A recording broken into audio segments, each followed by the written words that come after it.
ating harapan.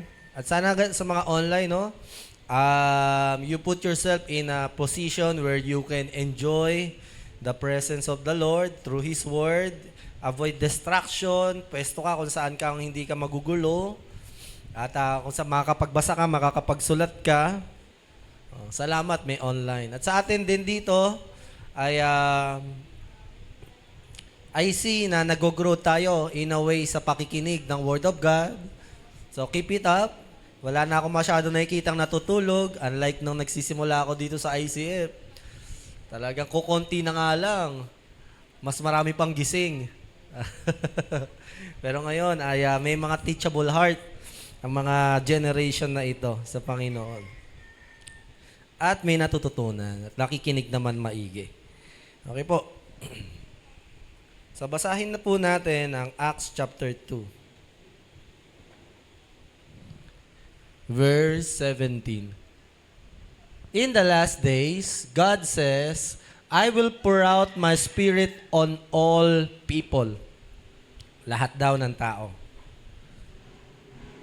Pero ang kausap niya dito, church.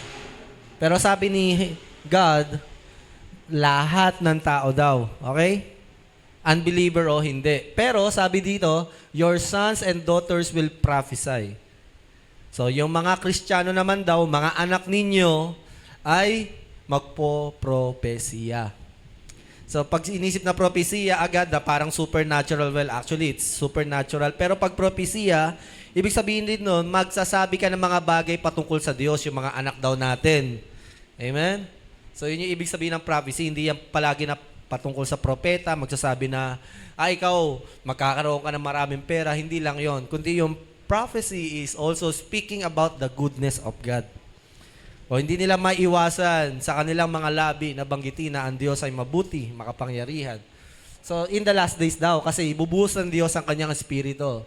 Sabi, young men will see vision. This includes men and women. Makakakita daw tayo ng pangitain.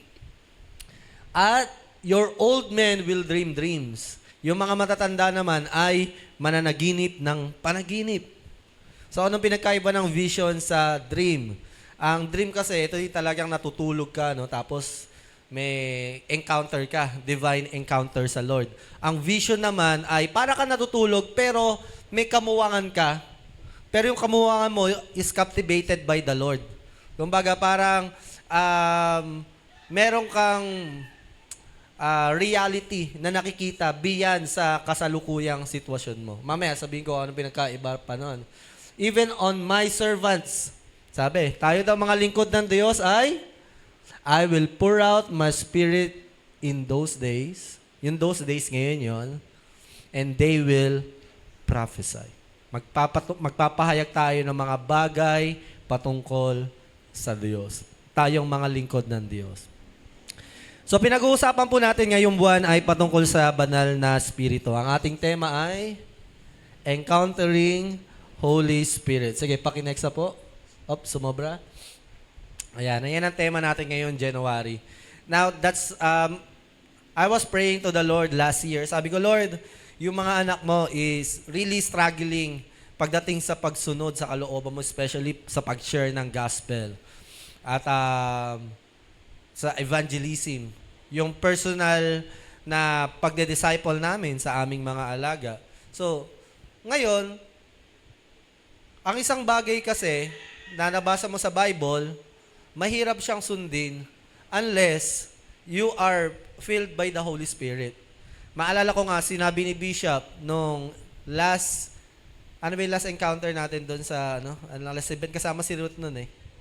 Mission worker ba yun? Okay.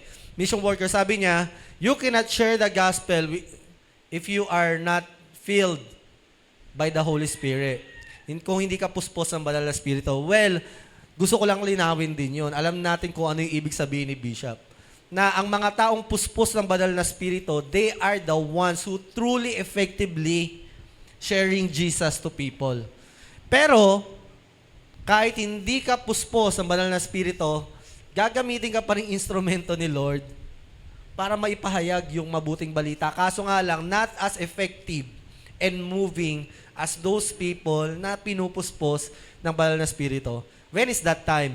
Maalala nyo na merong na-encounter, nakalimutan ko lang yung pangalan, sabi ni Paul, may mga tao nagpapahayag ng mabuting balita, ngunit sa sarili nilang hangarin.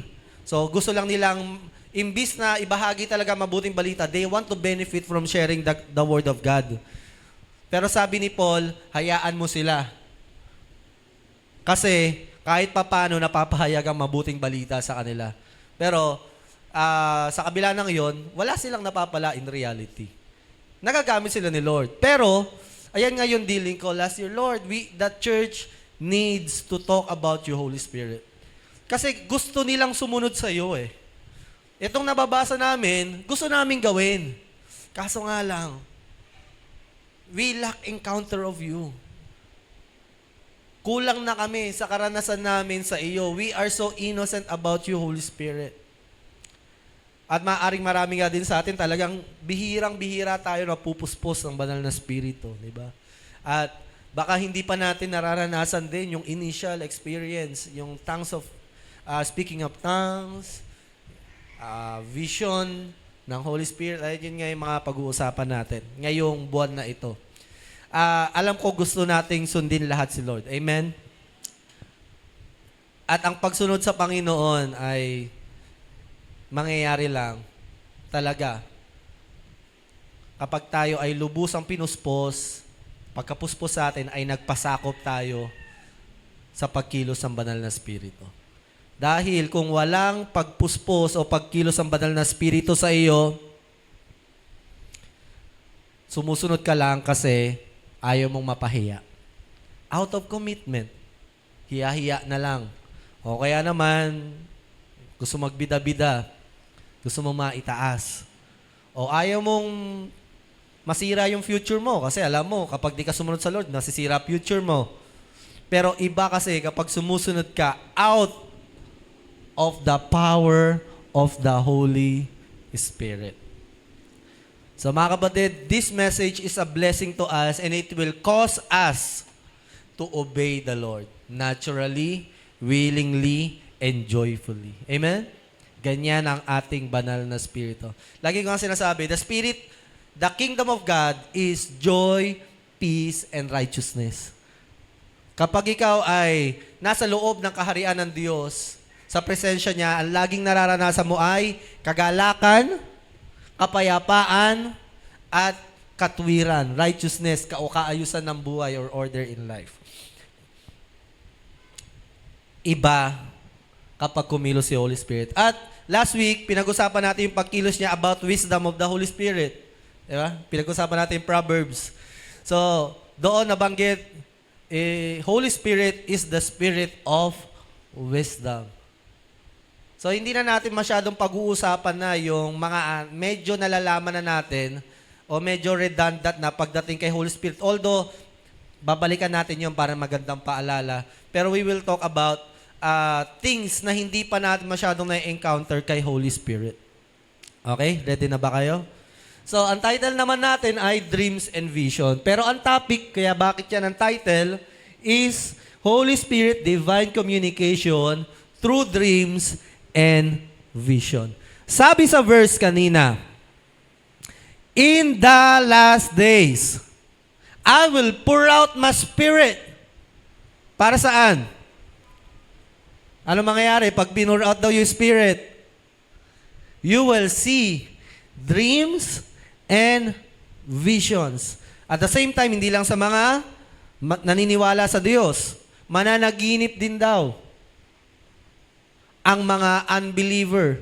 So makikita nyo, no, may mga unbeliever ngayon. Lalo na yung founder ng Satanis, yung mataba, ewan ko, napanood nyo na yon, nanumbalik sa Diyos. How? Napanaginipan niya si Jesus. Hallelujah. So God is moving through dreams and visions. Ngayon, iba kasi pag kumilos si Holy Spirit through dreams and vision, talagang very immovable.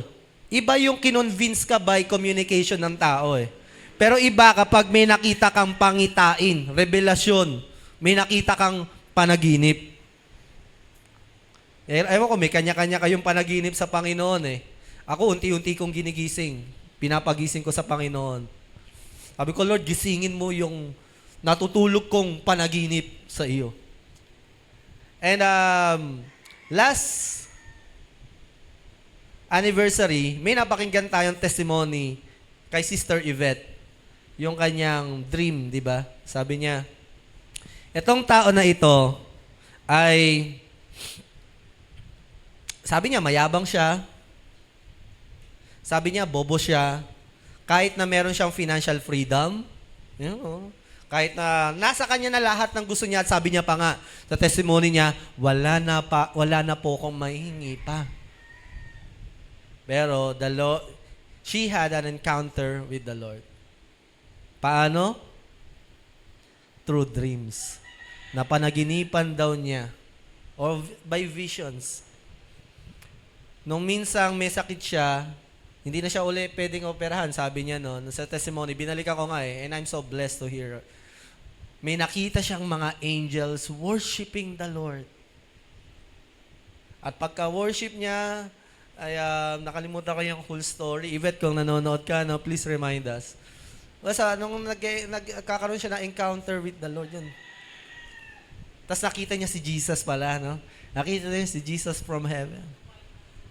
As white as snow, tapos yung mata niya, yung kulay ng balat niya, di ko malilimutan yun.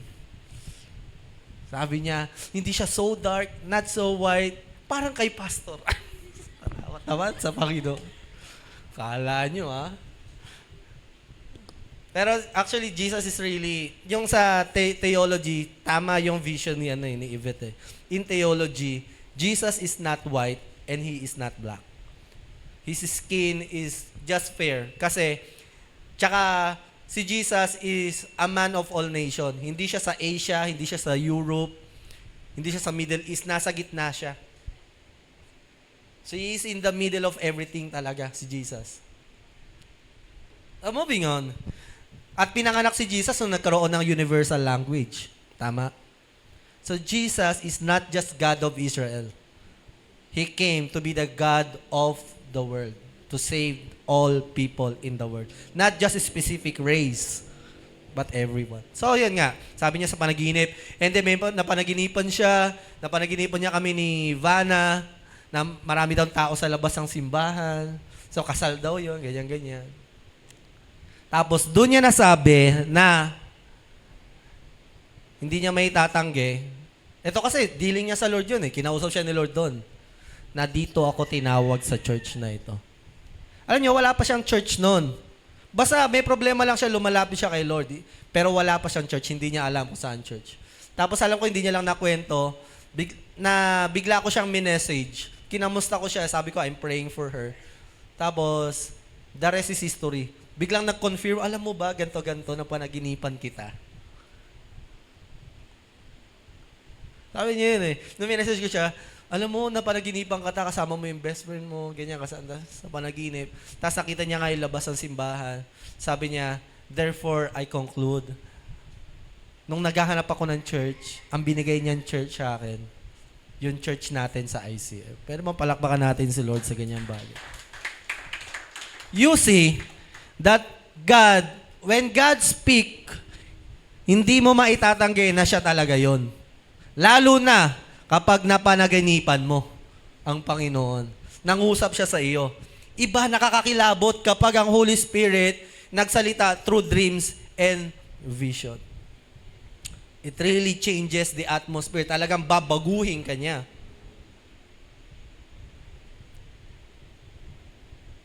Kayo, kabatid, ano yung panaginip nyo? Encounter sa Lord. Ano yung na-vision nyo noon? Alam ko meron yan. I remember si Mami, tinatanong ko nga, Mama nila Beth, Mami, naalala ko yung kwento mo noon, yung napanaginipan mo si Lord. Sayang ang ganda ng story niya eh. Alam ko may cancer ka na ba no? May sakit ka na sa tumor, brain tumor, tama po? And then you had a vision.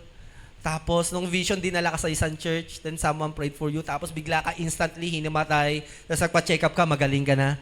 Amen? Palakpakan naman natin si Lord. Hallelujah, nakakatakot, no? And now, lakas-lakas, di ba? Parang kalabaw kung magtrabaho. Si nanay. You see, we need dreams and visions. We have taken this for granted.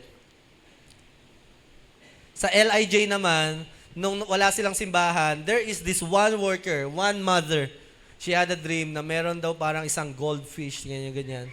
Tapos parang God is speaking to them, meron na kayong church, magandang church. At napunta nga sila doon sa Revelation, kung saan aircon, may gamit. So, see, when God speak, He will speak through dreams and vision. Mananaginip ka talaga. At hindi lang yun yung panaginip. Magkausapan pa natin to. So, yan po ating title, Dreams and Visions. Pero, ang topic, ang ibig sabihin, when God or Holy Spirit communicate to us through dreams and visions. Amen. Excited ba kayo? Ako, very hype ako at gustong-gusto ko to eh. No? Hindi nga ako makatulog, gusto ko na matulog, pero Lord, kailangan ako matulog. So, but first, let's talk about Holy Spirit again. We love Him. Amen? Love natin to. Just as we love Jesus and the Father and the Holy Spirit. Holy Spirit is one of the distinct person in the Trinity. So, ang ating Diyos ay nagpakilala or ay nagpahayag or pinahayag niya ang sarili niya o siya talaga ay may tatlong persona. The Father, the Son, and the Holy Spirit. Sinabi ng Bible, si Yahweh ang ating Ama ay Diyos. Amen? Sinabi ng Bible, si Jesus ay Diyos. Amen? Sinabi ng Bible na si Holy Spirit ay Diyos. Amen? At sabi ng Bible, ang Diyos ay iisa. Amen? Paano nangyari yon? Just believe. Yun lang yun. Paniwalaan mo lang. Iisa ang ating Diyos, pero tinawag ang Ama at Anak at Banal na Espiritu na Diyos at sila iisa. Dahil hindi natin pwedeng itanggi. Sinabi naman talaga yan. Holy Spirit has emotion. Nasasaktan siya, nalulungkot, sumasaya. Amen? So, diyan mo masabing persona talaga siya. Hindi lang siya yung sinasabing espiritu lang o kapangyarihan. And Holy Spirit has mind. His own mind. Nag-iisip siya. Architect nga siya ng creation eh. Sabi sa Proverbs. He is the architecture of the creation. Nagpaplano siya. May sarili siyang pagpapasya. Nung nagbi-mission si Paul, siya yung namimili kung sino yung gusto niya ipadala. Si Holy Spirit yon. At the same time, nung pupunta na sa isang lugar, sila Paul, si Holy Spirit, pinipigilan sila, hindi kayo pupunta dyan. So, si Holy Spirit is a person. He has emotion. He has mind. He choose. He has His own will. May sarili siyang pagpapasya. Although may sariling pagpapasya ang Ama, Anak at Banal na Espiritu, hindi sila nag-aaway-away porket may sarili silang pagpapasya. Ayun ang maganda.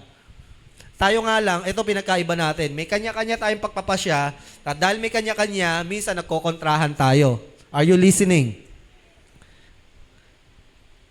Pero iba ang unity ng ating Ama, Anak at ng Banal na Espiritu. They have their own choices, but they always choose one thing. Lagi silang united pagdating sa decision making. Hindi sila nagkokontrahan. Nung sinabi ng Ama, ipapadala kita, sinabi ni Jesus, ako ipadala mo. Sinabi ng Banal na Espiritu, I go with it. Willingly. So hindi lang yan na parang, sabi ng Ama, si Jesus no choice si Jesus. Hindi. They all agree. He speaks, nagsasalita, si Holy Spirit. Kila Paul, sa mission nila, na-encounter nila yan. And He directs, He leads kung saan sila pupunta. So Holy Spirit is God, not just a spirit, not just a power. Tinanong ko nga minsan, ito, sabihin ko sa inyo, literal, Iglesia ni Cristo. I asked Him. Sinishare ko si Jesus sa kanya, parang hindi niya maintindihan. And then I asked Him, kilala mo ba si Holy Spirit? Alam mo ba, anong tinuturo sa inyo patungkol kay Holy Spirit? Dahil nga, kinikilala lang nilang Diyos, sayang Ama. Hindi naman ako naninira, ito lang yung totoo. Actually, pinopromote ko pa nga kayo eh. Diba? Pero, sa pananampalataya natin, Father, the Son, and the Holy Spirit is God. One. Trinity. Spirit of God is the Spirit that led Jesus. Dahil si Kristo ay naging tao, ibinaba niya, hinubad niya yung pagiging kapantay ng Diyos. Hindi niya hinubad yung pagiging Diyos. Kinakailangan niya na ng banal na Espiritu tulad mo at tulad ko. So, hindi magtatagumpay sa cross si Jesus alone without the Holy Spirit.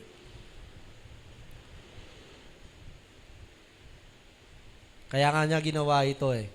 So, si Jesus is not exempted to all the battles in life in this world.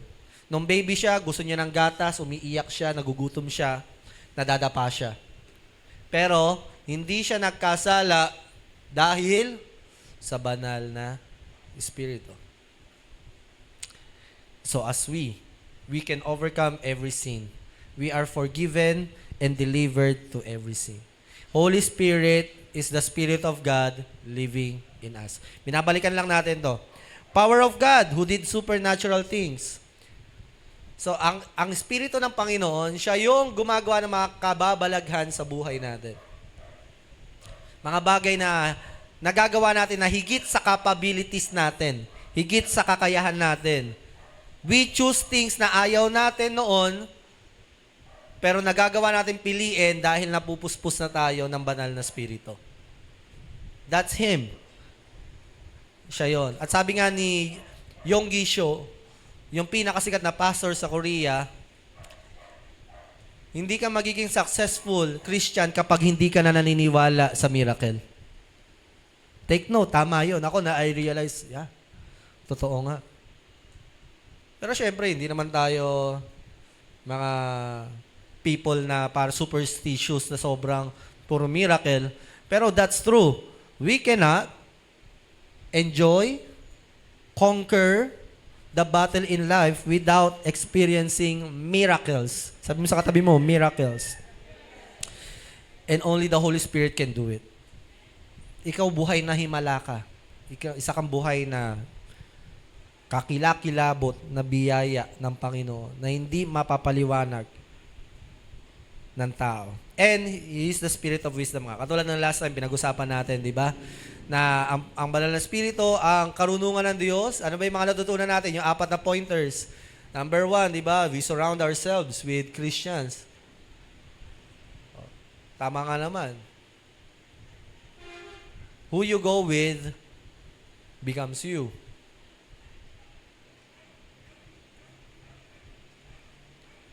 Recently nga, may nakausap akong kabataan. Sabi niya, nagkamali yung kaibigan niya. Sabi niya, bakit parang sa akin ang burden na naging ganito yung kaibigan ko? Sino ba laging kasama niya? Kung sino nasa paligid mo, you become like them. Unless you have a mission to influence them. Pero if you don't have a desire to influence them, they will influence you and you will influence them. Sabi nga rin, di ba, you accept correction. Ayun yung spirit of wisdom. Si Holy Spirit, hindi lang yan puro himala. Puro tongues of fire, speaking of tongues, miracle, di ba? Si Holy Spirit, hindi lang doon nagdadwell. Sa araw-araw nating decision.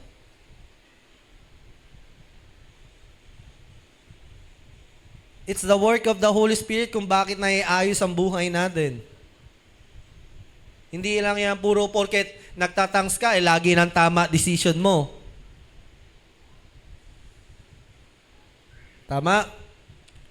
He's the Spirit of wisdom. Sabi nga, accept correctance. So when we are corrected, accept it. Di ba sabi ni Holy Spirit? If we reject wisdom, we reject Him. Di ba? Generation na ito, pag kinokorek, nagtatampo, lumalayo, ganyan. Di ba kapag kinorek, ano yung dapat respond? Sorry.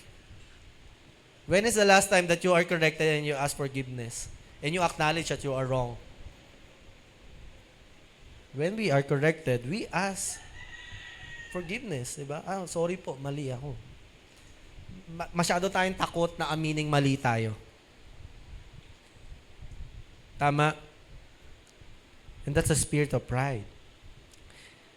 At ayun nga, yung mga napag-usapan natin last week, masyado na mahaba dyan sa bagay na yan. So let's move on.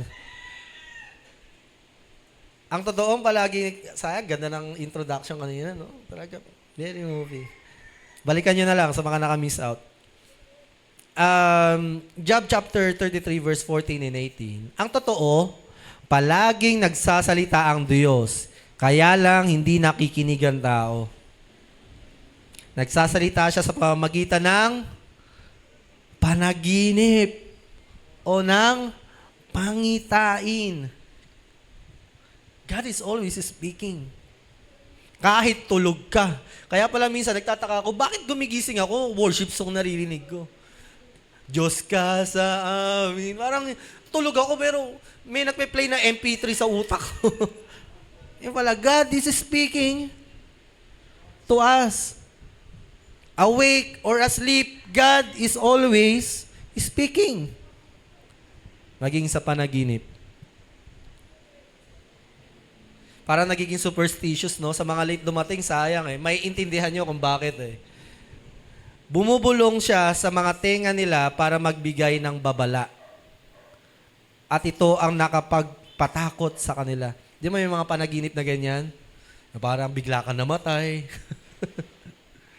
It's God really speaking to us. Panaginipan mo yung pamilya mo, anak mo, asawa mo, because it's God who is speaking to us. But not all dreams are direct message to. Pag-uusapan natin yan. Ginagawa niya ito para pigilan sila sa paggawa ng kasalanan at pagmamataas at para maligtas sila sa kamatayan. You see? In the last days, I will pour out my spirit. Bakit daw ibubuhos yung Espiritu? Pagkabuhos niya, mananaginip kayo at makakakita kayo ng pangitain. You see? Minsan, pag pinuhos ni Lord yung Holy Spirit niya sa akin, ay naku, mapapa-worship talaga ako. Hindi. Hindi yan sa pag-awit lang. Hindi yan sa makakakita ka ng pangitain.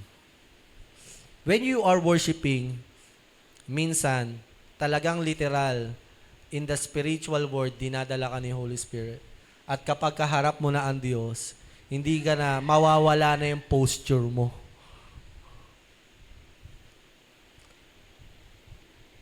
Because God is in front of you. When God pour out His Spirit, hindi mo alam yung sasabihin mo, pero yung Espiritu mo nagsasalita. That's how we experience speaking in tongues. And when you see the vision of God, hindi mo maiwasan mag-stand straight tas nakapamulsa ka. No. Mapapaluhod ka. Kahit pa naka-stand straight ka ng ganyan. Tao nga eh. Nung minsan, di ba? Nagtuturo ako sa youth ata ng worship team, pinatayo ko si Mark. Mark, tayo ka. Tapos sumayo ko sa harap niya. Na-intimidate siya. Kasi tao pa lang na-intimidate na tayo. We felt our insecurities kung sino tayo. Paano pa pag nakita mo na ang Panginoon? So, ang Panginoon nakikipag-usap through visions. Hindi lang sa tenga. He is using our senses, our eyes. Katulad ka ng sinabi ko kanina sa testimony ni Yvette, with her dreams, kahit pa anong sabihin mo, kung hindi niya kakalimutan yung vision niya, yung dream niya na yon, wala nang makakamove sa kanya unless she forgot it. Kahit pa anong sabihin mo, iba kapag nangusap ang Panginoon in your dreams and visions. Ako, mga kapatid, isa sa mga talagang naging reason ko kung bakit ako nag-full-time at masaya naglilingkod sa Panginoon because of this one vision in the Lord. Nag-worship ako noon, tanda-tanda ako pa si Ruth ang song leader noon. Tataas ako sa kamay ko. Sabi ko, Lord, gusto ko kitang paglingkuran. Gusto pa kitang i-worship, Lord, pero kulang pa. Gusto kong, ano pang pwede kong gawin? Lord, kahit mamatay ako dito, hindi sapat sa lahat ng ginawa mo sa akin. I just want to give you the best worship that you deserve. Sabi ng Panginoon, magdala ka ng maraming kaluluwa na iiyak sa akin, magpapasalamat sa akin, sasambahin ako. Makatatalikod sa kanilang pagkakamali. Dalhin mo sila sa akin para sumamba sa akin. At nag-worship ako noon, nakita ko yung mga tao sa paligid ko, sa likod ko. They are worshiping the Lord. Wala akong pakialam na ako nagdala sa kanila. Bahala kayo, mag-worship kayo dyan, mag-worship ako. Kumbaga, sa pagtuturo,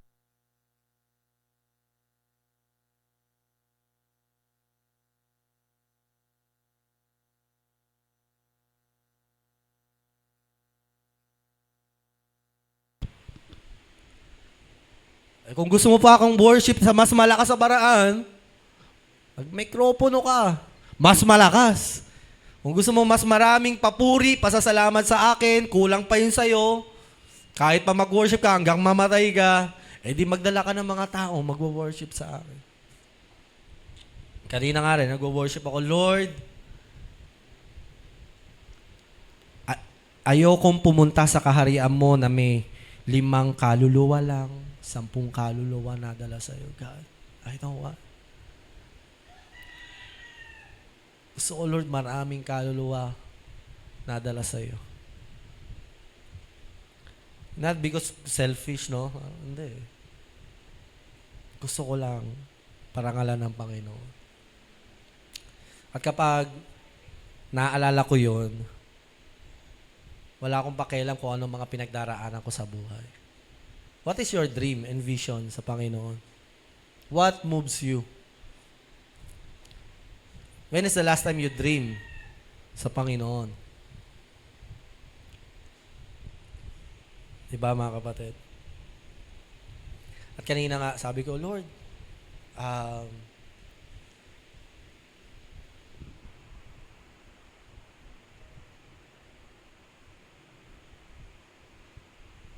di ko na lang sasabihin. Sa asawa ko na lang sasabihin.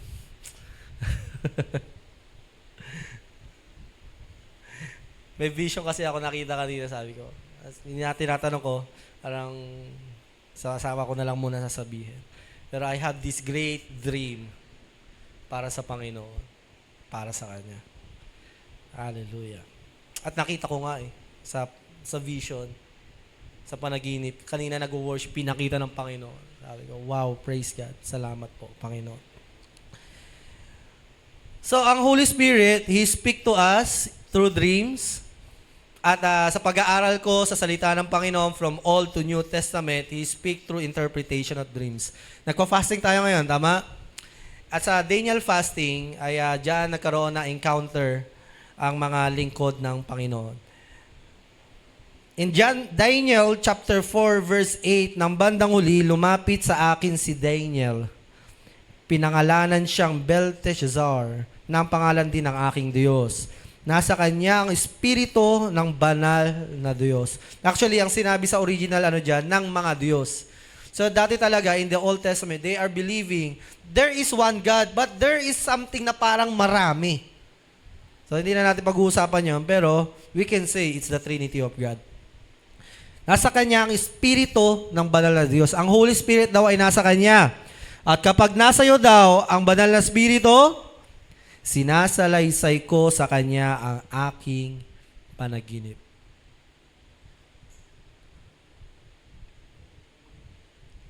Kapag ikaw ay puspos ang banal na espiritu, and you can expect sa ating fasting na mapuspos ka ng banal na espiritu, bibigyan ka ng Diyos ng kaunawaan sa mga kapahayagan sa panaginip. Ngayon mga kapatid, Pastor, kasalanan po ba mag-interpret ng dreams? Without the guidance of the Holy Spirit, you are a false interpreter of dreams. Jeremiah 23:32, galit ang Diyos sa mga taong nag-i-interpret ng dreams for their own benefit. Kasi gusto lang nilang masabi na ako ang pinupuspos si Holy Spirit. Don't do it to the Holy Spirit. Pero hindi po masama. Ang masama ay fortune telling. Yung manghuhula ka. Paano po ba yung mga fortune telling? Di ba yung minsan fortune telling, paano nila ginagawa yung fortune telling? Baraha. kakaibang mga activities, di ba? May mga Latin pa nga.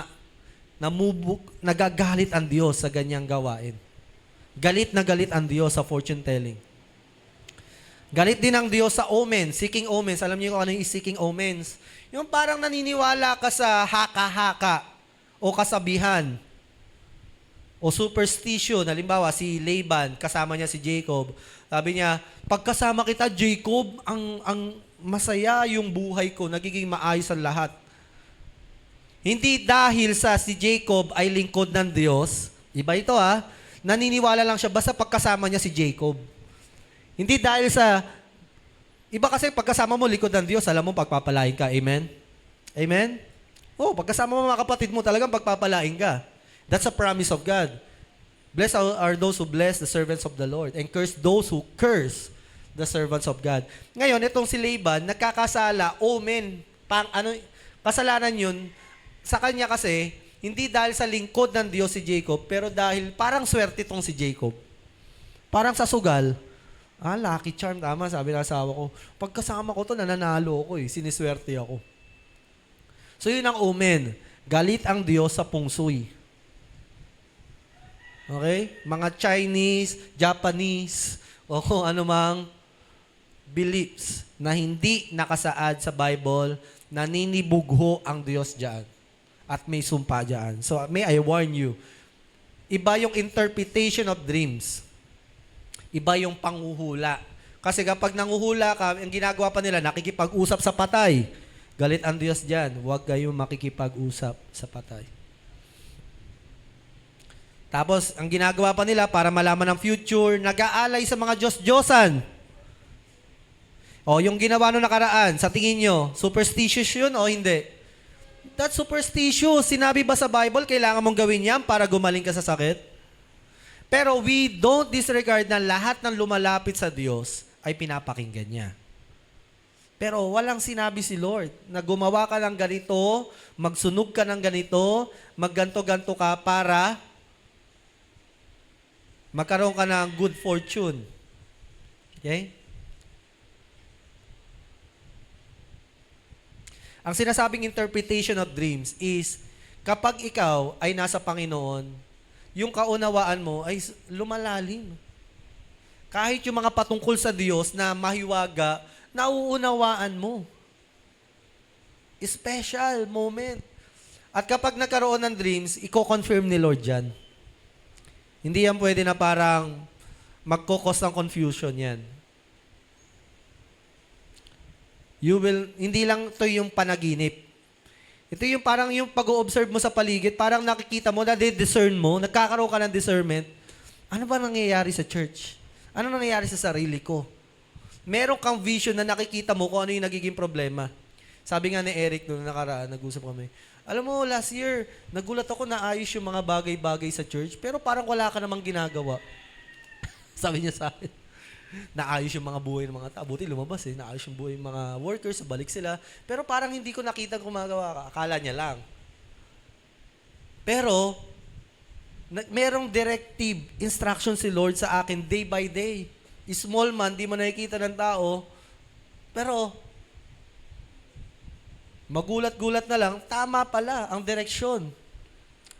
Katulad ng restoration natin. It was confirmed. Nung last meeting, binabanggit, restoration. Na hindi ka dapat puro disiplina. Isipin mo kung paano siya makakabalik. Sabi ko, I'm so blessed. Itong mga bishop namin, sinasabi, tinuturo yung bago nila ituro, ginagawa na namin sa church. Praise the Lord. So, ito yun, yung interpretation of dreams. Hindi lang yung panaginip. Na, i-interpret mo, anong panaginip mo ngayon, Sister Merlin? Ito ibig sabihin yan. Now, it can be done that way. Pero hindi lang yan sa panaginip. Kumbaga, nakaka-discern ka ng mga pangyayari sa paligid mo. Nauunawaan mo. Nakakagawa ka ng decision na parang minsan maglalakad ka. Hindi naman ako dapat pupunta dun sa kanto. Bakit dun ako dinala ni Lord? Tapos magulat-gulat ka, may mission ka pala dun. Tama? Pagpuspos ka ng banal na spirito, meron kang supernatural discernment. Ang hirap sa iyong pabagsakin ka ng kaaway. Hirap na hirap siyang pabagsakin ang mga lingkod ng Diyos sa puspos ng banal na Espiritu. Minsan nga, di ka na maunawaan eh. Tapos at the end of the day, tama ka pala. That's God. May mga mahihiwagang pagkilos talaga ang banal na Espiritu sa atin.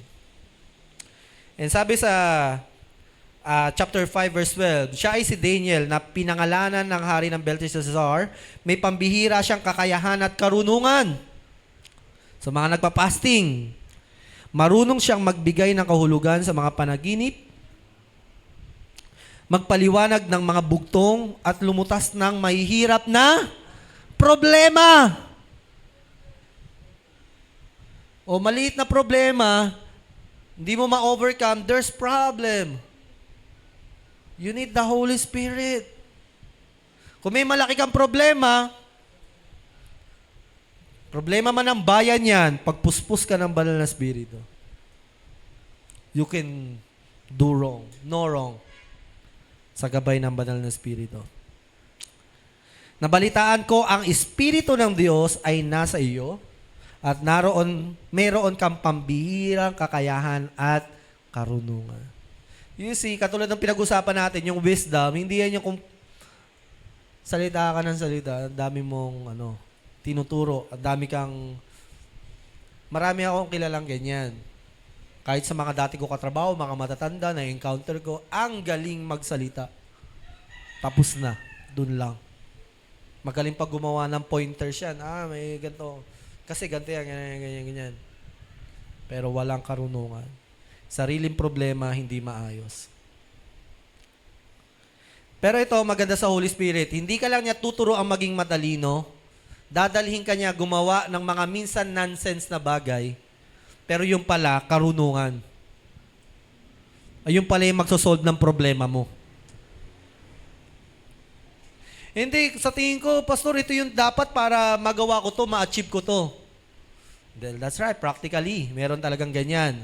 Pero may mga bagay na out of the box na yung pala yung paraan ni Lord para ma-achieve mo yung isang bagay. Kaya, mag-ready ka sa future mo. Be practical, but be spiritual as well. Minsan yung inaakala mong hindi paraan ni Lord, yung pala yung paraan niya. Madalas pa nga eh. Trust in the Lord with all your heart. Do not lean on your own understanding.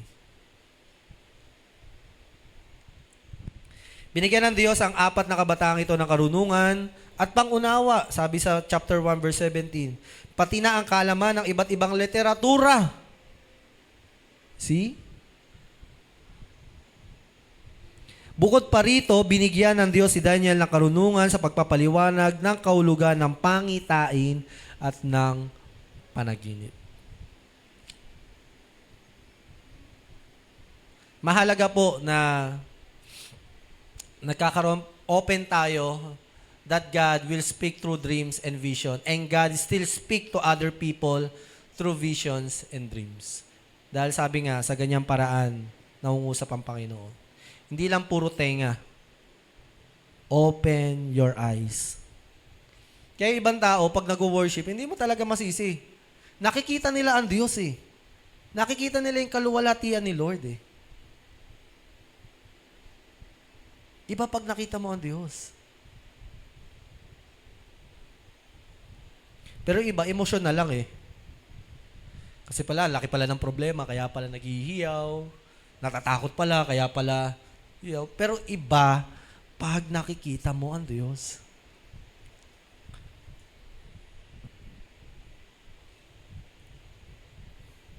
Kapag nga ginulat ka, napapasigaw ka, di ba? Uy! Paano pag humarap ka sa Panginoon? Iba. So when you worship, you ask God, Lord, not just about the lyrics, gusto ko talaga supernatural, divine visions, dreams. So akala nyo yung dreams and vision, pag-uusapan natin, pangarap lang, di ba? Well, yes, pag-uusapan natin yun, pero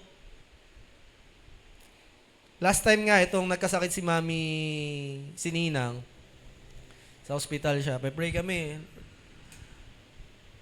And then, as we speak, nagkipray kami, Lord,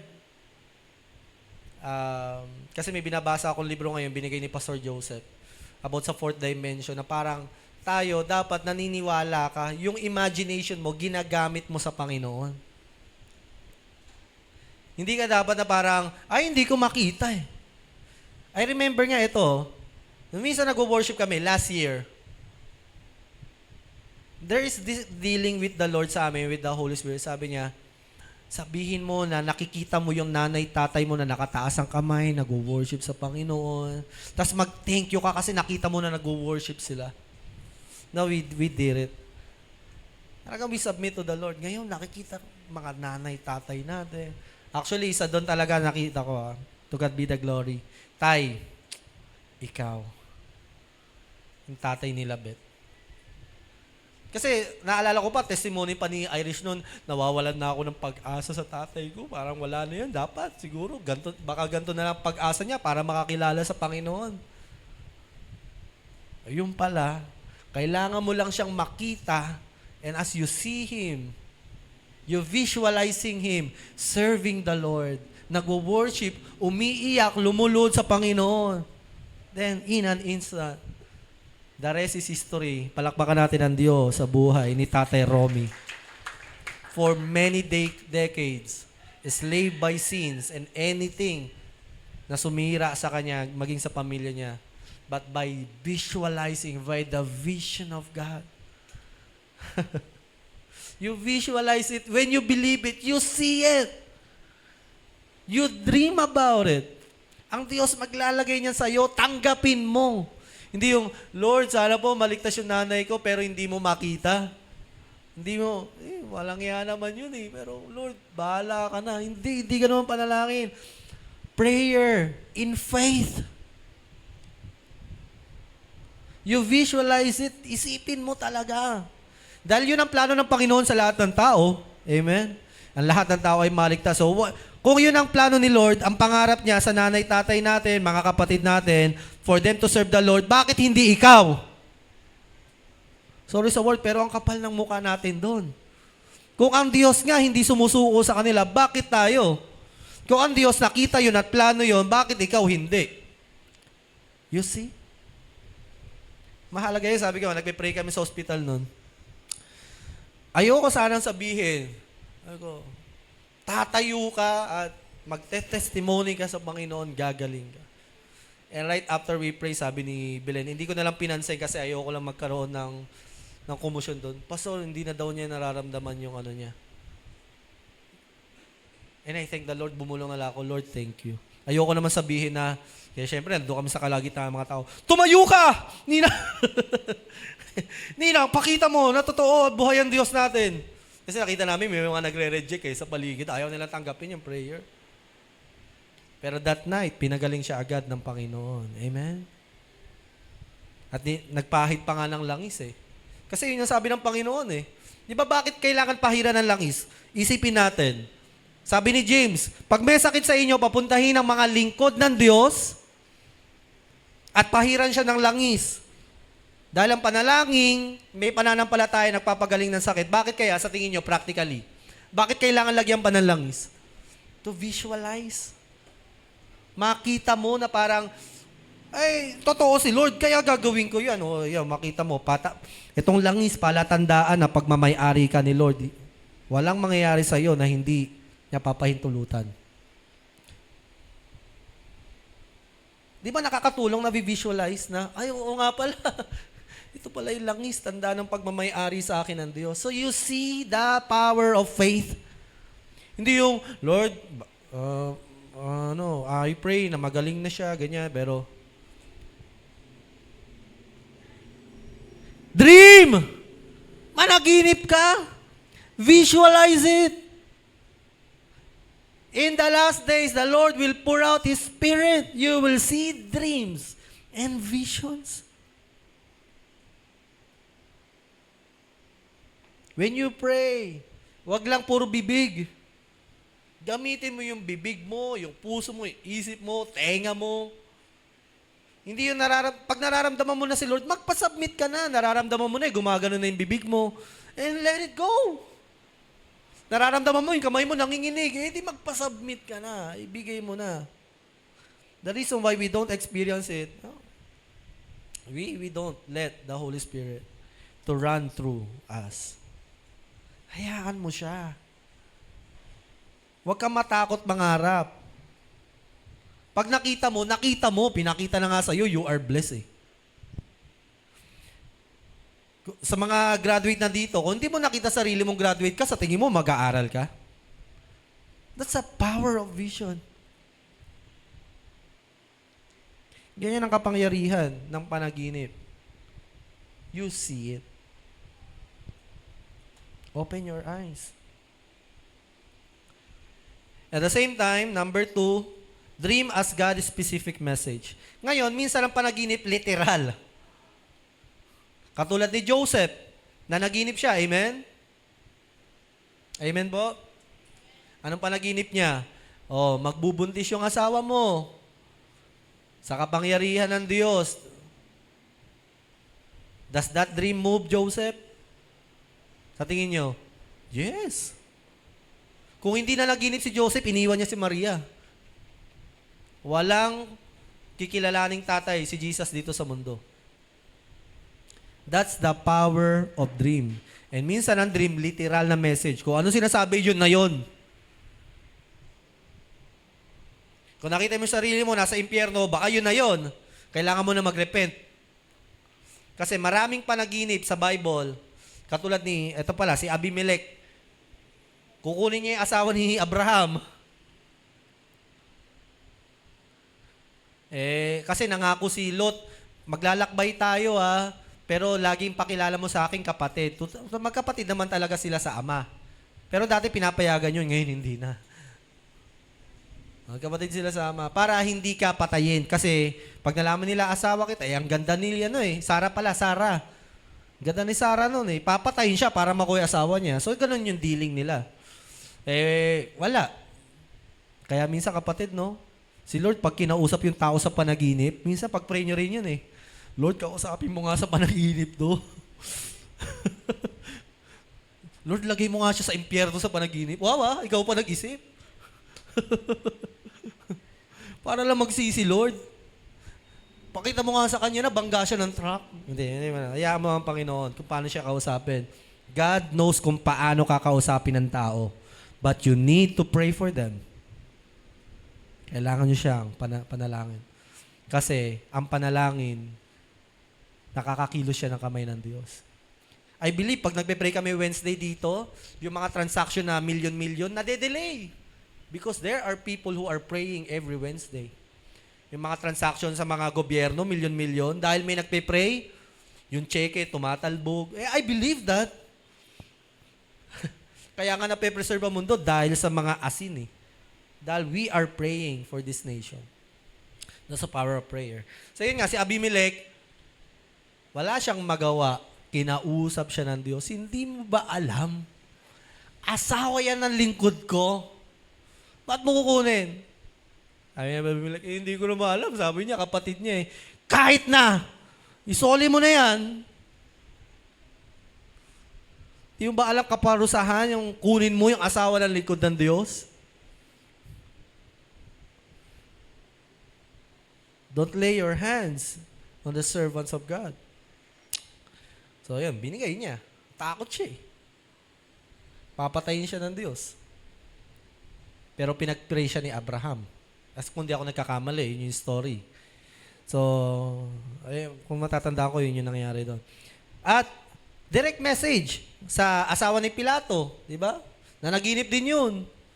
Wag mong galawin yan si Jesus.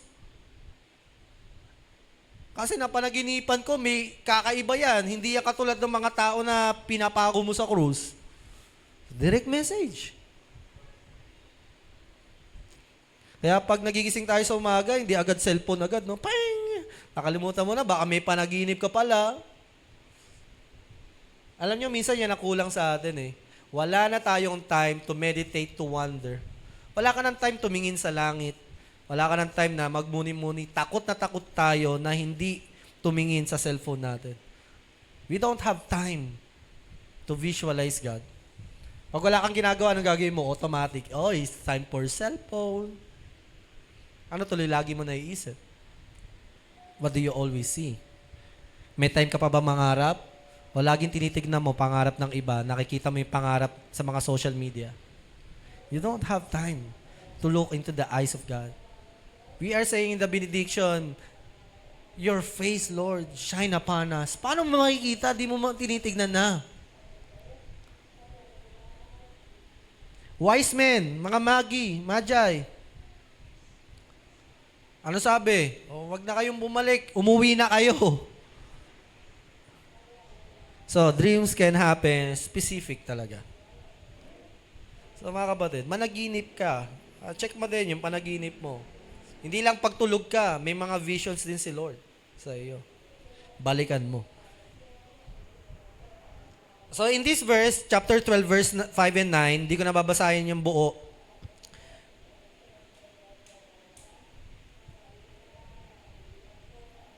Before I read this verse, may kahalagahan ng vision. Nung si Abraham, inutusan ng Diyos, pumunta ka dito sa lugar na ito. Kung di ako nagkakamali, sa Ur. Tama po ba? Ur? Mga ano natin. Kasi may pupunta siya ng lugar, yun yung lupang pangako ng Panginoon. Doon siya, dadami yung kanyang anak. Ano yung pinagawa sa kanya ng Panginoon ng mga oras na yon? Pinaakyat siya sa hill, tapos pinatingin sa kanya. Bakit sa tingin mo kailangan niyang gawin yon? Kailangan niyang makita.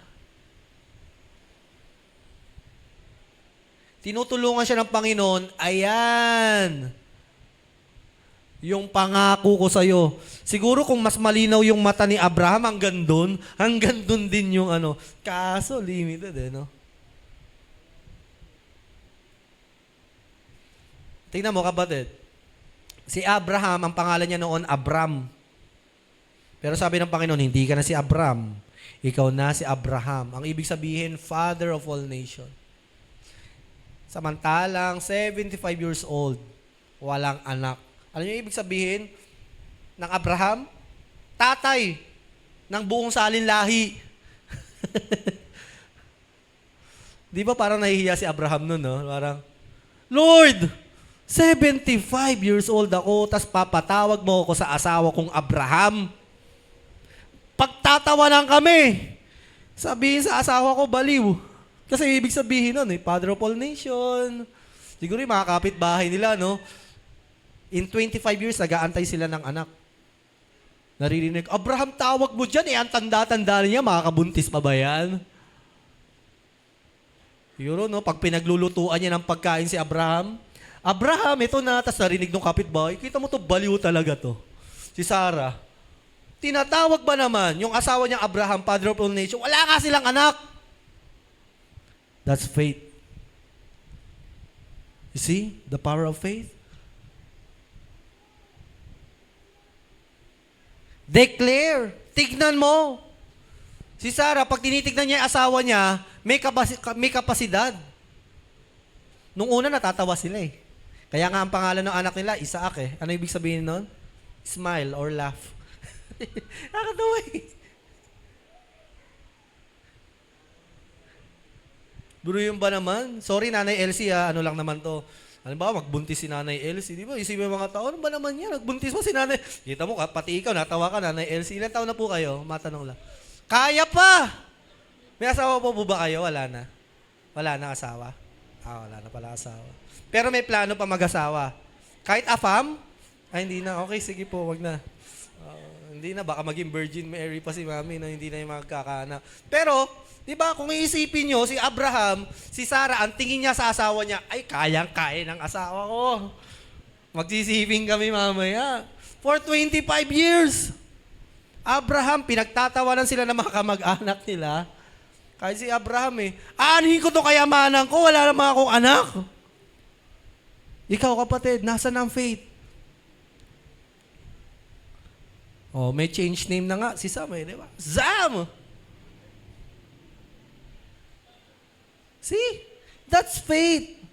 An act of faith. You believe. You declare. You see.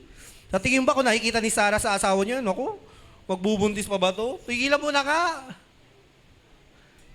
Sakit lang ng balakang ko sa'yo eh. Pero alam nyo, si Sarah din, pinalitan yung pangalan niya. Ano original pangalan ni Sarah? Ha? Sarai, di ba? Ngayon ginawa siya Sarah, means princess. Alam nyo, nung kinuha siya ni Abimelech, matanda na yun.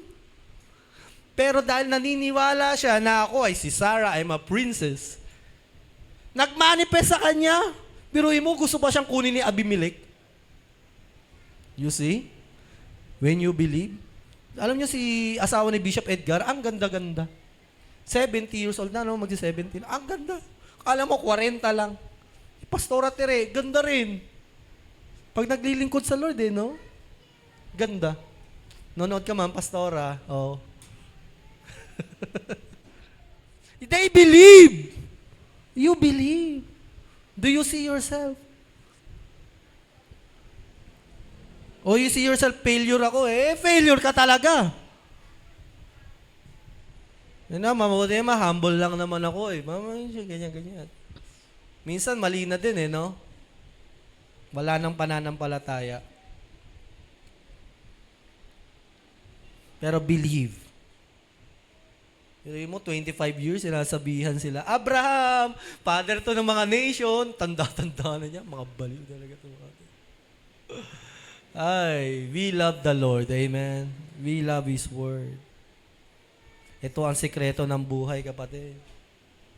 Kaya ka nagiging special, unique among this nation. Iba ka mag-isip, iba nakikita mo. Hindi ka lang puro sahod. Nakikita mo kaluluwa. Nakikita mo kaharian ng Diyos at higit sa lahat, nakikita mo ang Diyos.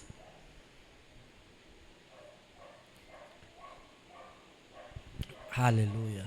Palakpakan nga si Lord. Alam ko, parang yung puso niyo, gusto niyo palakpakan si Lord. Diba? Na-discern ko? Pray, si Lord eh. Prophesying dreams and vision. Isang oras na daw. Joseph had a dream, and when he told it to his brothers, they hated him all the more.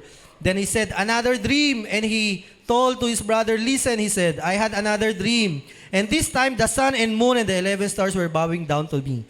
His brothers were jealous of him, but his father kept the matter in mind. Sa verse 19, here comes the dreamer!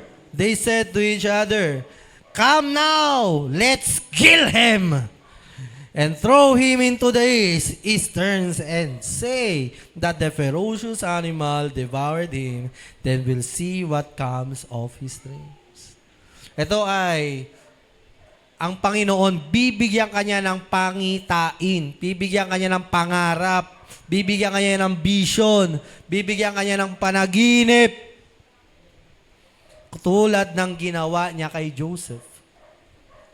Nung sinabi niya ito sa mga kapatid niya, nainggit, na selos. Ano? Luluhod kami sa'yo? Ba't kami luluhod sa'yo?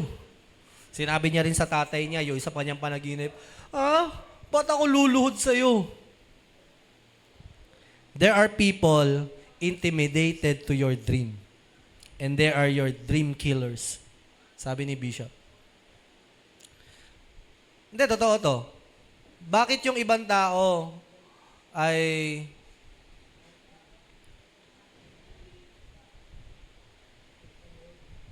pag nangangarap ka, may kontrabida sa pangarap mo? Minsan natatakot lang silang maahedan ka eh. Kasi nasatay sila na mas mataas sila sa'yo. Gusto nila, makakapantay lang tayo. Hindi naman tayo nakikipagpataasan pag may pangarap ka eh. Tama? Kung may intention ka, mangarap ka para taasan ng iba, ang sama mo dun. Curse be to those people. Kasi gusto mo magmataas. Pero, ano mga kapatid? Ang ganda ng pangarap niya eh. Ba't ka maiinggit? Di ba dapat nga maging masaya? You should humble yourselves. Alam niyo, may pangarap din ang Panginoon sa mga kapatid ni Joseph eh. Kaso, tinignan nila yung pangarap ni Joseph. Ikaw kapatid, kaninong pangarap ka nakatingin? Pangarap ng Diyos sa iyo, sa pangarap ng Diyos, pangarap ng iba sa Diyos. Kung saan nakatingin ka, ang basehan mo ng pangarap mo sa ibang tao. Sabi nito, here comes the dreamer, oh. Ayun, oh, pangarap, oh. Wow. Patayin natin yan.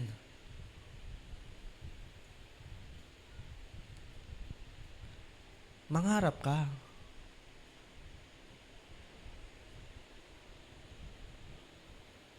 May pangarap sa iyo ang Panginoon.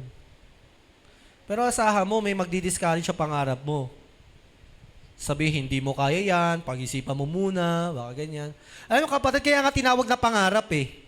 Ang pangarap ay imposible sa mga gantong oras. Di ba? Halimbawa, pangarap ni Valerie, maging doktor. Ngayon talaga, imposible yon. Pero, sa darating na panahon, posible. Tama? Kaya nga tinawag na pangarap. Pangarap mo maabot, hindi mo pa magagawa ngayon, pero aabutin mo. Don't believe the dream killers. Mga naiinggit sa'yo, wag. Mga intimidated sa'yo. Huwag mo naman silang kamuhian. Love them just how Joseph did it. Pero huwag ka madi-discourage. Meron nga ako malang kausap, ito yung pangarap ko, Pastor, kaso ganito yung pamilya ko eh. Okay, delay mo muna. Pero abutin mo pa rin. Diba, pwede mo naman i-delay eh. O halimbawa, mag-a-attorney ako. O, delay muna. O ngayon, gagraduate na ako Bible School, 2 na degree ko. To God be the glory. O, hindi magpupurso na ako. Mag-a-attorney ako, Panginoon. Para sa iyo. Makakita sila ng attorney na nagwo-worship sa Lord, sumasayaw sa iyo. Puro na lang attorney na puro gay, attorney na walk, attorney na Katoliko, Iglesia ni Cristo, dating daan, de Lord. Ikaw, anong pangarap mo sa Panginoon? May perfect timing. Pero ang problema, kapatid, wala ka nang pangarap, dream killer ka pa.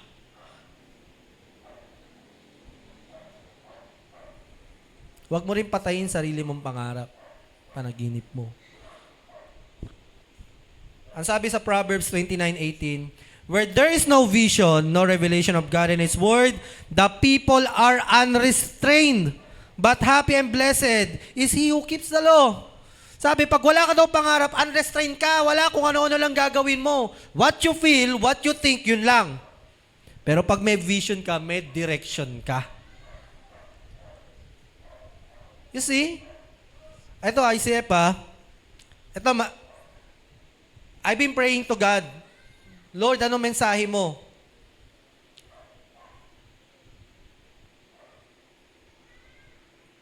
Nawawala na yung pagiging mapangarap ng ICF.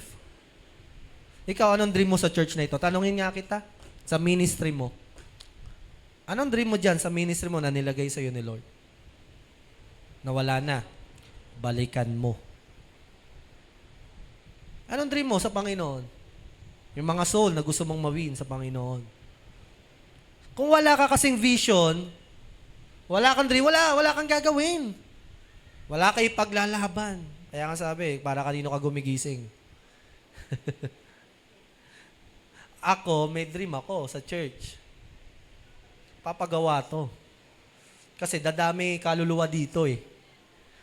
Gusto ko may aircon kasi gusto ko nagtatalo na ng tao. Kasi ako, hindi ako tumatalon kasi mainit eh. Papawis yung kilikili ko eh. Hindi, totoo. Nakakatawa man yun, pero yun na talaga yung pangarap ko. Hindi nyo may invite yung mga katrabaho nyo dito kasi wala naman aircon dito, init-init eh. Oh, sabi ni Tina, yung kapatid niya, hindi nagsisimba dito kasi mainit. Totoo naman eh. Pangarap ko, mga anak nyo, mga apo nyo magsisimba dito. Totoo. Kayo, magsisimba kayo, mag-e-enjoy kayo sa paglilingkod sa Panginoon. That's my dream. Sa church na ito. Hindi man ako mapako bilang pastor dito, umalis man ako, at least ready susunod na pastor dito. Alam ko may greater purpose pa ako eh. Ikaw, ano bang dream mo sa church na to? Ikaw, anong dream mo? Discouraged ka na ba? Abraham! Father of all nation. So sabi, pag wala kang pangarap, gising sa umaga, ito magandang panoorin, okay. Ito kakainin ko, ito gagawin ko. Pero pag may pangarap ka, ito ang gagawin ko. May direction ka. Kaya, kapatid, rebuke the spirit na walang dream. Ngayon, pwede natin sabihin na hindi mo alam yung future mo. That's true. Sino ba namang nakakaalam ng future? Pero ang problema, we are not pursuing it. Hindi mo inaalam eh. Natatakot kang alamin, natatakot kang magkamali, mag-fail. Hindi mo talaga mapupurso yan.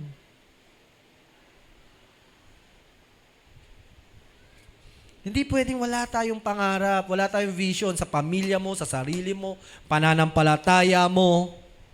Ikaw bilang anak ng Diyos, ilang kaluluwa gusto mong dalhin sa Panginoon? Wala na?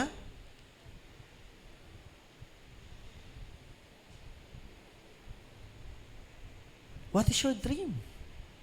Dream. Ito ang maganda sa Lord, libre. Ang mangarap. At ang panaginip ay nasa Panginoon. Where there is no revelation, people cast off restraint. See? But blessed is the one who heeds wisdom, instruction. Pag wala kang pangarap, wala.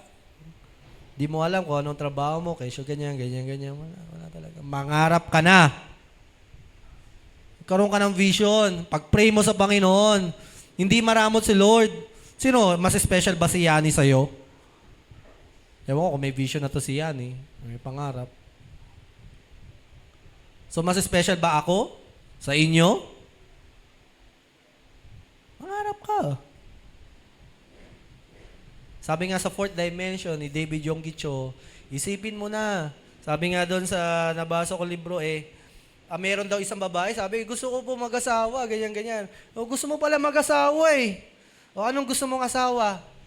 Basta kahit ano po, basta, believer. Ha? Paano yun? O, ito, ganito gawin mo. Isulat mo anong gusto mo. Sabi niya, gusto ko po, teacher, mapayat, gusto ko po ay ganito yung itsura. So, nag-pray silang dalawa. Pero mo, ilang taon na nagpipray, walang nangyayari ha. Pero nung after 1 month ata o 1 year, nagulat siya pagbalik niya ulit doon sa church. Oh, may asawa na yung pinag-pray mo. Oh, bakit? Nasaan na? May isang missionary pumunta sa church. Teacher, mapayat. Just as how he asked the Lord. Panis. Diba? Alam nyo na. Nakapatay mo lang, believer lang. Baka yan, mamaya, bigyan ka ng believer dyan. Lagyan mo na ng di ba, medyo singkit po, pastor. Yan, si Belen, singkit, chinita. Diba? Mabait, maasikaso, mapagmahal. Ano bang gusto mo? Sabihin mo sa Lord. Sabi nga ni David, kailangan i-picture out mo. Hindi siya parang malabo, kailangan maisip mo. Kasi si Lord ganun siya. Sa church natin, may vision na tayo, amen? O ganito. Si Sister Annalyn nga, di ba? Kulay white daw, ganyan. So, pero hindi ko ata nabasa. Ito nababasa ko. Kung may isang propeta, tagapagpaliwanag ng panaginip na nangako sa inyo, magpapakita siya ng himala, kamanghamanghang bagay na nangyari, sinabi niya. Okay. Hindi yan yung verse na yun. Ito. Sa Numbers 12, chapter 12 and 5 to 9. Dito sinabi, ang Diyos ay nakikipag-usap sa mamamagitan ng vision and dreams. So ako, natutuwa ako minsan kay Ate Annalyn pag may vision siya and dreams. Dito kasi, pinarusahan ng Diyos si Aaron at Miriam kasi kinokontra nila si Moses. Sabi, bakit? Ikaw lang ba kinakausap ng Diyos? Nakakita lang sila ng konting mali. Nag-asawa siya ng taga-Kush. So, parang gusto na nilang, parang kinokontra na nila. Sabi, kami, mga propeta kami, nananaginip kami. Pero sabi ng Panginoon sa kanila, kayo, kinakausap ko kayo sa panaginip at pangitain. Pero si Moses, kinakausap ko ng harapan ng lingkod ko. Kaya bakit hindi kayo natatakot na kontrahin siya? Di ba kayo nag-iisip? Nagalit ang Panginoon sa kanila. Sabi sa last verse, the Lord was very angry with them. He left them. Pagkaalis ng Panginoon, nagkaroon ng sakit sa balat si Miriam, nagmakaawa sila, ipag-pray sila ni Moses. So ito, natutuwa kay Sister Annalyn. Kaso Ate Annalyn, expired na po ang inyong ang mission, hanggang usapan, 1 week lang, no? Hindi nyo na po pwedeng dalhin ng pangalan ng simbahan dyan. Kailangan i-renew. Uwi muna kayo, ha? Expired na. Pero natutuwa ako sa'yo. Kasi kahit si Ate Annalyn, may dreams and vision yan. Hindi yan Pastor, ito yung dream ni Lord sa akin. Wala kang ano-ano. Pag di ba nga, umakit sa stage yan, bubulong pa yan. Pastor, may panaginip sa akin si Lord. May paggalang pa rin, di ba? Sabi niya, sige, Sis Annalyn, ano yung panaginip ng Panginoon? Ay, pray muna, Lord, totoo, ano ba to? Emosyon lang ba to? So, mag-pray kami. Okay, Lord. Sige, Ate Annalyn, ano yung vision mo? So, ingat lang, di ba? Ingat lang doon sa mga ganyang.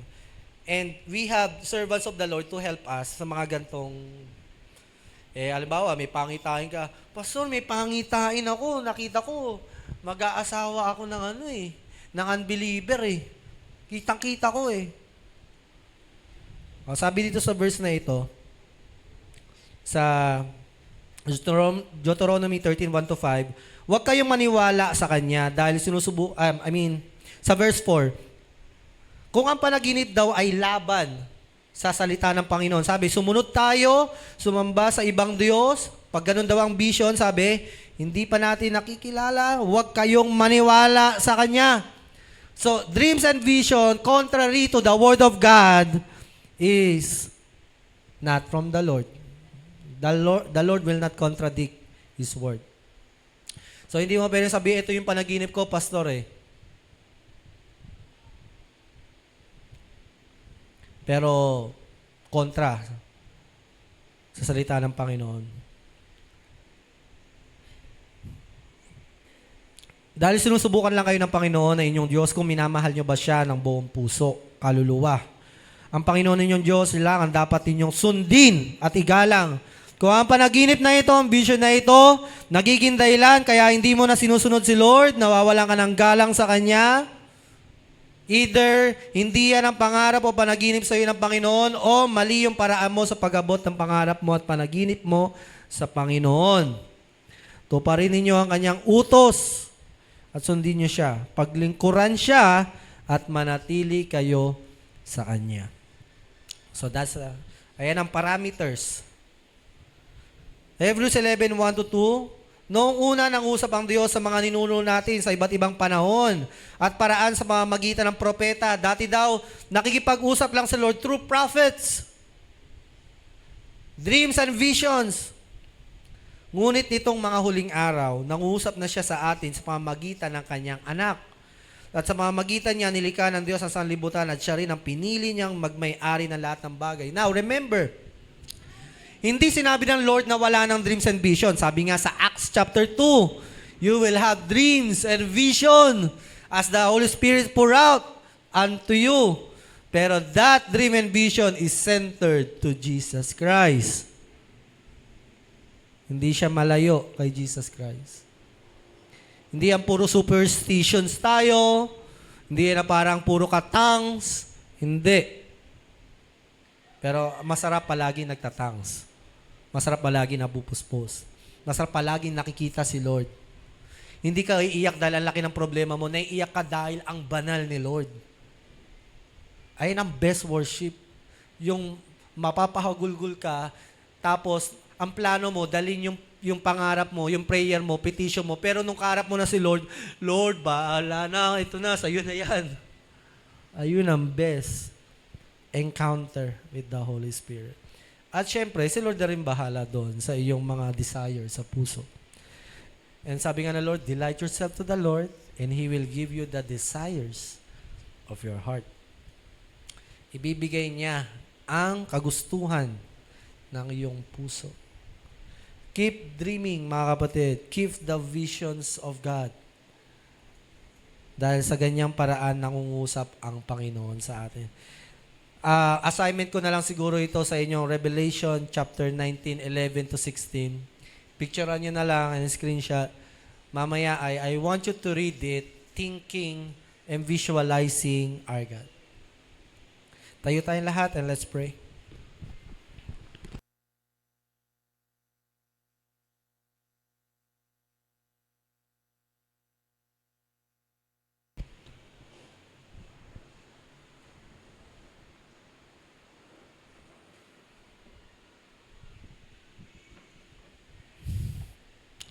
Lord, I did my part and they did their part and you will always do your part.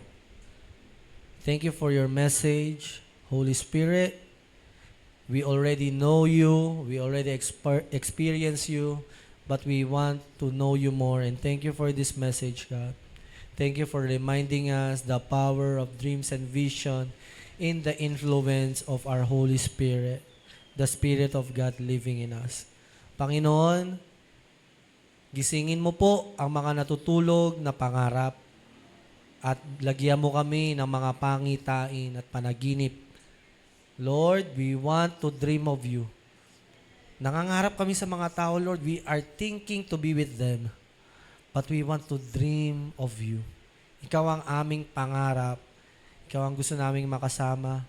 Gusto ka naming paglingkuran at gawin ang lahat ng abot na makakaya namin sa aming pangarap upang maluwalhati ka. Panginoon, salamat po dahil nagbuntis kami ngayon ng pangarap at unti-unti itong lalaki at ito'y lalabas.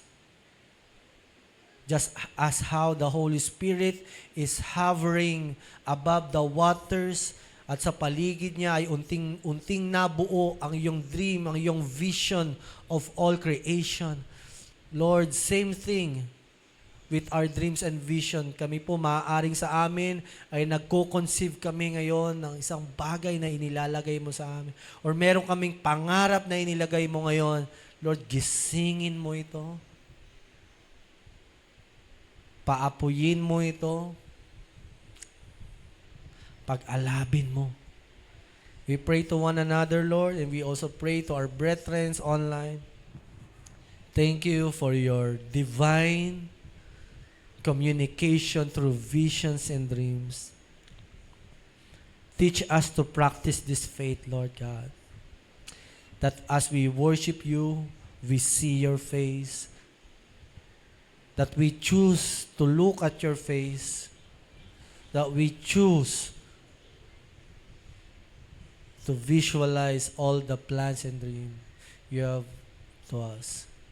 And we declare, Lord, ICF Church is a place of hope. And we are the people of promise. You will renovate this beautiful church. Pupunuin namin ito ng aming mga kapatid, mga kaibigan, mga pinsan, mga tito, tita, mga kaklase, kaibigan, maglilingkod kami dito, Panginoon. Hallelujah. Praise you, God. To you all the glory. In Jesus' name we pray. Amen. God bless everyone.